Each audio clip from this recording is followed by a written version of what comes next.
Les amis, c'est le grand retour de Rendez-vous au premier virage. Plaisir d'offrir, joie de recevoir. C'est parti avec vos questions.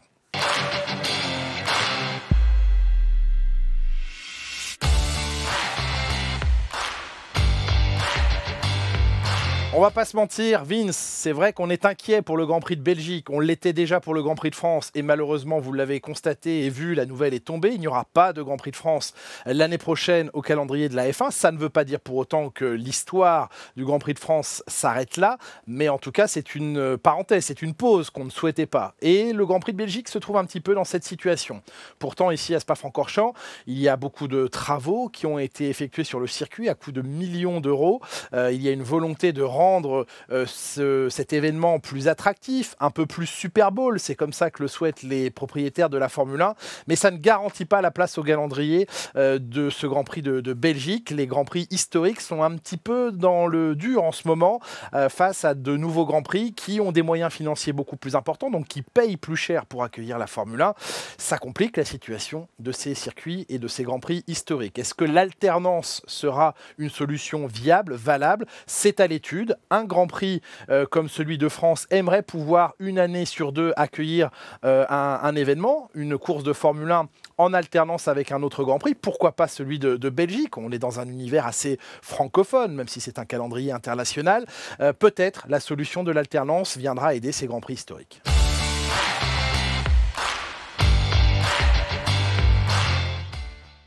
Valentin, déjà j'espère que ton été dans ta grotte s'est bien passé. Pour ce qui est de l'affaire Alpine, c'est complexe. En tout cas, il y a beaucoup de parties prenantes. Il y avait simplement chez Alpine plusieurs possibilités, deux en l'occurrence, pour ce qui est de 2023. Esteban Ocon, lui, son siège, il est maintenant acquis, il est sécurisé sur plusieurs années, mais qui pour piloter à côté d'Esteban Ocon? La possibilité première était de conserver Fernando Alonso, mais il semble que les conditions n'étaient pas réunies et ne satisfaisaient pas Fernando Alonso sur la durée de son contrat et peut-être aussi sur les montants financiers. Et puis il y a Oscar Piastri, qui est un jeune pilote de l'Académie Alpine, sur lequel Alpine mise et a investi déjà des millions et des millions d'euros pour payer ses saisons, pour payer ses entraînements, ses tests au volant de différentes monoplaces, et sur lequel Alpine a un droit de regard, pouvait décider de le placer dans son écurie. Il se trouve qu'Oscar Piastri n'a pas souhaité respecter les termes de son contrat, ou semblait être libre d'aller voir ailleurs, et c'est ce qu'il a décidé de faire avec son manager, Mark Webber.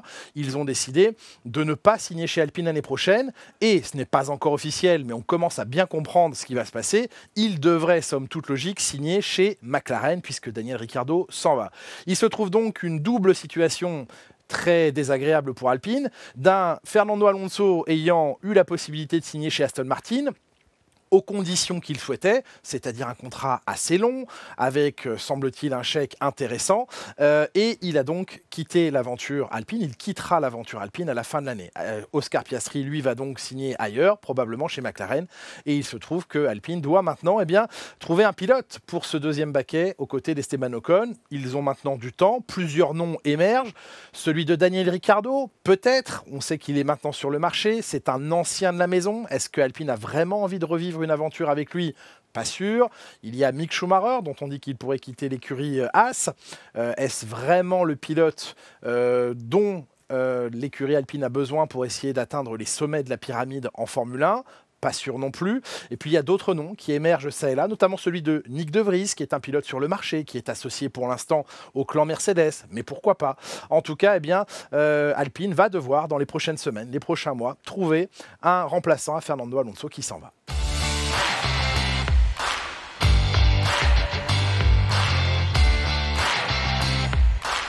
Clairement, je ne pense pas que cette situation se produira, de favoriser un pilote plus qu'un autre et du côté d'Alonso de faire preuve de manque de professionnalisme quelque part s'il refusait de respecter les consignes. Pourquoi? Parce que favoriser un pilote, c'est se priver de chances qu'on a avec un autre. Si Alonso performe bien, il va rapporter des points à l'écurie et elle est en pleine bataille, cette écurie Alpine, au championnat constructeur face à McLaren. Donc, donner toutes ses chances à Alonso et à Ocon, bien sûr, est totalement indispensable dans l'équipe. Et encore une fois, Fernando Alonso est un professionnel. Il va aussi remplir ses engagements jusqu'au bout et soutenir cette équipe. Il parle de famille, c'est vrai qu'il a une relation quasi familial avec cette équipe depuis très longtemps maintenant. Ça remonte aussi à ses années de champion du monde chez Renault en 2005 et 2006. Je pense qu'il demeure quand même du respect, même s'il les quitte un petit peu brutalement, entre Alpine et Alonso, et qu'il se comportera de manière totalement professionnelle jusqu'au dernier Grand Prix de la saison, fin 2022.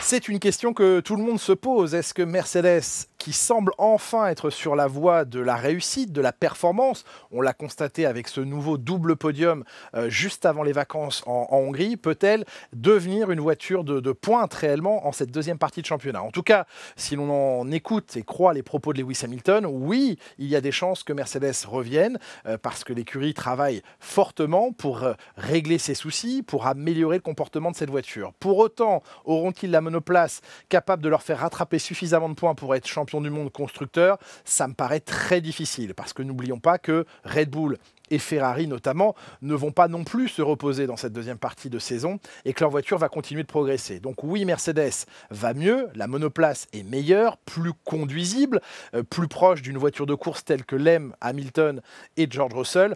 Pour autant, atteindre le niveau de performance de Ferrari et de Red Bull sera encore une autre étape à franchir. Mais ils abordent clairement cette deuxième partie de saison de manière plus sereine et beaucoup plus confiante que la première partie.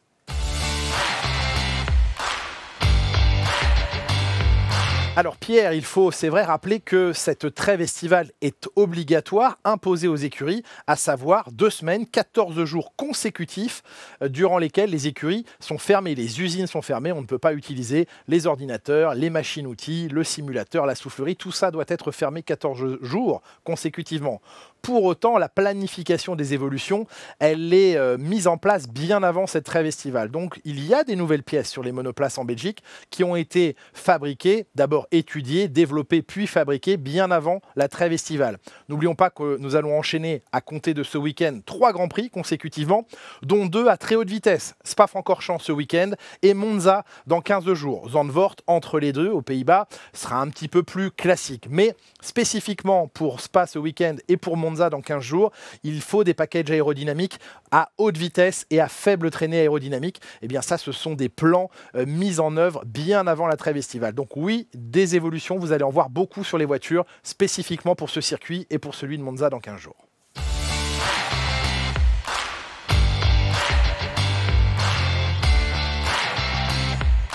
Nicolas, voilà une bonne question et ça fait partie de celles dont on attend des réponses dans cette deuxième partie de saison. Clairement, si cette règle sur la flexibilité des planchers était entrée en vigueur plus tôt, il y a quelques grands prix de cela, ça aurait pu bousculer certaines écuries, mais on a laissé volontairement à la FIA le temps aux équipes de s'adapter à cette nouvelle réglementation, à ces nouvelles mesures, à cette nouvelle nécessité de limiter le rebond, le marsouinage. Donc, elles ont eu le temps de s'y préparer. Et finalement, on constate depuis plusieurs Grands Prix que ce phénomène qu'on a vu atteindre des proportions énormes, notamment à Bakou en Azerbaïdjan, eh bien, ces phénomènes ont nettement diminué. Donc, on a le sentiment que les écuries maîtrisent beaucoup mieux leur sujet en matière de flexibilité des planchers, en matière de rebond sur la piste, même si ça reste des monoplaces extrêmement rigides et que des rebonds, elles en subiront encore. Mais il y a une maîtrise, une meilleure connaissance maintenant des différents phénomènes aérodynamiques, mécanique, physique, et je pense que les écuries maîtrisent bien cette nouvelle règle et ces nouvelles obligations. Donc je ne pense pas que la hiérarchie soit bouleversée avec l'obligation à partir de ce week-end en Belgique de respecter ces nouvelles règles. Tout le monde a bien intégré maintenant les différents systèmes, les différentes façons de faire fonctionner ces monoplaces de manière optimale.